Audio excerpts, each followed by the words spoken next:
What's going on, guys? Welcome back to another post game here on Mets Central. And the Mets finally win 9-1 over the Oakland Athletics. Before we jump into everything, leave a like on the video if you enjoyed. Subscribe if you guys are new, especially if you're Met fans, and turn on your notifications so you know when I upload or go live on the channel. And they finally did, of course, on a night where the Braves are currently killing the San Francisco Giants. Either way, they win. And they actually scored runs today, which was very nice to see because it's just been infuriating watching them not score runs and watching them suck against terrible pitchers. But yeah, they actually get the job done tonight. Did good with runners in scoring position. David Peterson, not bad from him either today. So there's a lot to get into with this one. I'll be honest, I had no confidence in David Peterson today. I genuinely thought that it was going to be one of those days where he was going to go 4 2/3 or maybe make it through 5 and then struggle within the 6th inning and then get pulled. And it would be, like allowing like 4 or 5 runs. And that's what I thought it would be. But apparently I thought wrong, and I'm not complaining here. So he had a very solid day. Starting in the 1st inning, I mean, he picked up a pair of strikeouts, had a ground out there for an easy 1-2-3 inning. The Mets in the bottom of the 1st went down in order. The 2nd inning, Langoliers with a walk. Cameron then hits into a double play, and then a ground out there to end the inning. In the bottom of the 2nd, Winker with a single, Alonso with a single. McNeil pops out, and then Mark Vientos with a double to make it 1-0. And it sucks that they couldn't continue to rally here because Ben Gamel hit into a pop out, and then Alvarez lines out. They were close to getting a big rally there, but again, the offense started to look good there, and I was like, all right, maybe this will end up being actually a decent night. But then when they scored 1 run there, I'm like, maybe not. But top of the 3rd inning, either way, just a walk allowed by Peterson. Nothing really too drastic there. 3rd inning, Lindor would hit one foul, and then he ends up hitting a home run there for his 100th home run with the Mets to make it 2-0. Nimmo would then strike out, Martinez grounds out, and then Winker hits into a ground out to end the inning. And Lindor also doing the oh my god dance to the A's bullpen, which I like. There's part of me that is like, great if this is what gets them to win baseball games, because at the end of the day, that's the business, and if it fueled them to win baseball games, fine. But then there's that part of me that's like, it's so stupid and silly that this is what's getting them to score runs and win baseball games. I don't know. I wish there was a little more of a fire before from, playing poorly and the media getting on them. But you know what? Big ups to the media for once for villainizing Austin Adams with that, because now all of a sudden the Mets found their motivation with that, and I'm fine. I'm not complaining. Let it be what it is at the end of the day. I don't care as long as the Mets are winning games.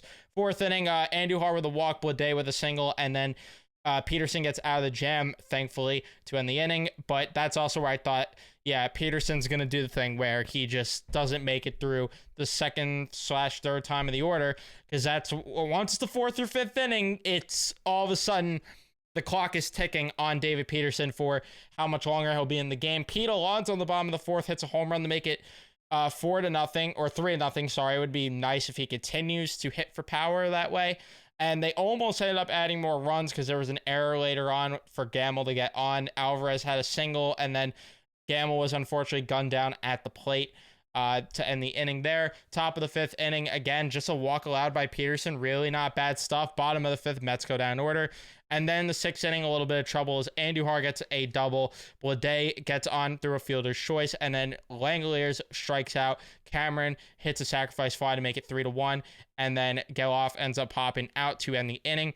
We go to the 6th inning where the Mets could have got a bit going, but Winker flies out. Alonso with a single. McFarland comes in, and then McNeil hits into a double play.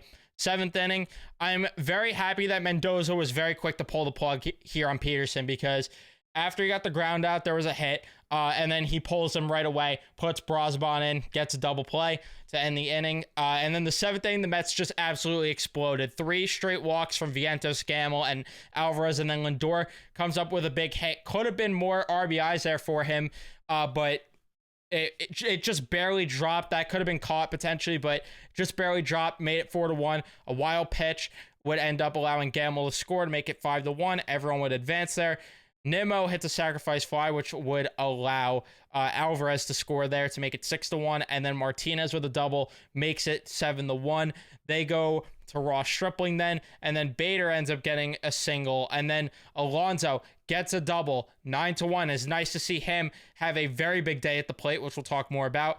McNeil flies out, Vientos hits into a ground out to end the inning, but you got to appreciate what the Mets did. Danny Young comes in, gets a pair of strikeouts. He allowed a single to Andujar, but it's really not a big deal. 8th inning, Gamble could have got a hit, got robbed of one. Alvarez grounds out, Lindor strikes out. 9th inning, Ottavino did the typical Ottavino thing where he gets the first 2 outs, which really good catch there by Nimmo. It would be great if he started to perform at the plate. And then he allowed 2 singles, and you thought, yeah, Diaz better start getting warmed up because it's not going to be too long until Ottavino starts to allow some runs here. But thankfully he didn't, and gets a pop out to the 9-hitter. But if that did not happen, I don't even want to know what would have happened when the order rolled over again and Ottavino had to face high leverage guys. But regardless, the Mets get the job done. 6 for 11 with runners in scoring position. Pete Alonso, 4 for 4 on the day, which was really nice to see. 3 RBIs for him. Lindor, big day for him. 2 for 5, 2 RBIs.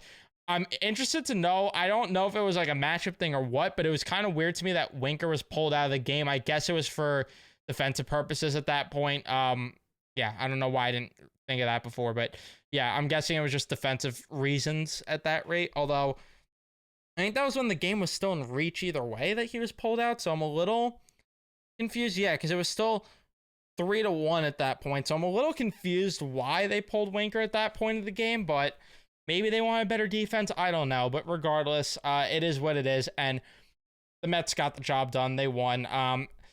It's nice to see pretty much everyone get a hit today outside of Nimmo and Gamble, which with Brandon Nimmo, it continues to happen, and it's really not fun. I mean, he had the sacrifice fly, he had the nice catch, but I'm getting worried here about Brandon Nimmo because at what point is it, at what point does it become a conversation that he gets to the bottom of the lineup, because this is just not good enough from him.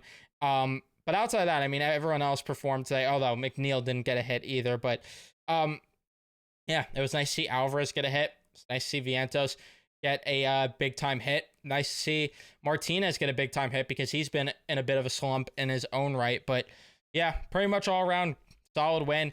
They'll be back at it again tomorrow at 1 o'clock, which I freaking hate afternoon games with a passion on weekdays especially. But Jose Quintana versus Spence on the mound for the Oakland A's.